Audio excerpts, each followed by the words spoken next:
Hey everyone, don't forget to subscribe to the channel and hit that like button. Have you ever noticed how even the greatest things have their less than stellar moments? Think about Batman the animated series. Uh, it's hailed as one of the best animated superhero shows ever made. Um, but even that masterpiece has some characters that didn't quite hit the mark. Uh, um, Now, before I go any further, you might be thinking, wait, Batman, uh, forgettable? How could that be? Um, Trust me, it happens. Uh, Imagine you're watching a classic Batman episode, maybe one where he's facing off against Mr. Purist podcast. Um, Freeze or Poison Ivy. It's all intense and thrilling, right? You feel the tension, the mystery, and the drama. But sometimes you get a character who just doesn't quite fit in. You see them, you hear them, but they don't leave a lasting impression. It's like watching a movie and the background characters blend in with the scenery. Um, they exist, but they don't really stand out.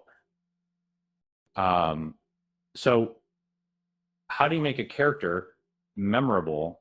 It's a blend of things. It's about their personality, their motivations, their backstories. You want a character who feels real, who has depth, who can surprise you. Um, Remember Hugo Strange? He's a psychiatrist with uh, a fixation on Batman, a deep, intriguing concept. Uh, but in Batman the Animated Series, he only appeared in one episode, and his plan was a simple heist. Uh, he wasn't the complex, nuanced character from the comics. Then there was Maxi Zeus. The idea of a villain who thinks he's Zeus, the Greek god of thunder, has potential, right? But Maxi's delusions just felt cartoonish. Um, he lacked the depth and menace that a character like that should have had. Lockup, another character, was a former Arkham guard who had a strict view of justice. Um, he wanted to punish criminals, but he also wanted to punish anyone who was lenient on them. It's a fascinating idea, but again, he felt one dimensional. He was more like a tool in the storyline than a complex, compelling character. Um, and let's not forget Sewer King, one of the most criticized characters in the series. He was a villain who forced children to work for him in the sewers. It was a cruel and twisted scheme. It lacked originality and depth. The judge who appeared in the new Batman adventures had a compelling concept. He was a third personality of Harvey Dent, the man who becomes Two-Face. It was a great way to explore Dent's psychological struggles, but the character's development was sadly lacking. Um, then there was Hardak, a rogue artificial intelligence.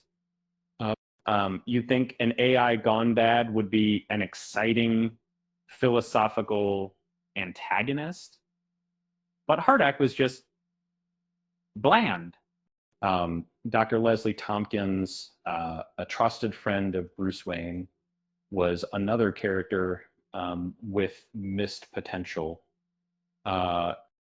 She had a chance to be a guiding force in Bruce's life, someone who could help him understand his pain and his purpose. But she was just a recurring background character. Uh, Lucius Fox, the brilliant engineer and head of Wayne Enterprises, was also underused probably. Uh, he had the potential to be a crucial partner in Batman's fight against crime, but his role in the series was mostly limited to business-related storylines. Professor Achilles Milo, a minor villain from the comics, had an intriguing appearance, but he was simply a mad scientist with a typical scheme. And finally, the boss, a criminal mastermind who controlled Gotham's underworld, was a character with huge potential, but unfortunately only appeared in one episode. I'm not saying these characters were bad, just not as memorable. They were like those people you meet at parties here or there, but they don't really leave a lasting impression.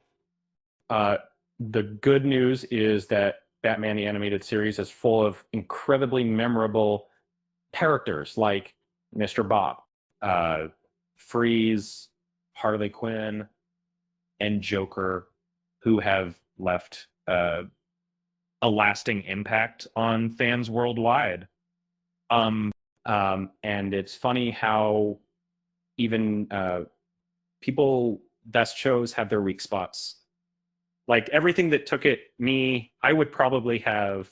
Um, Sometimes it's just a matter of a character not getting enough screen time, a missed opportunity, or a simple lack of depth.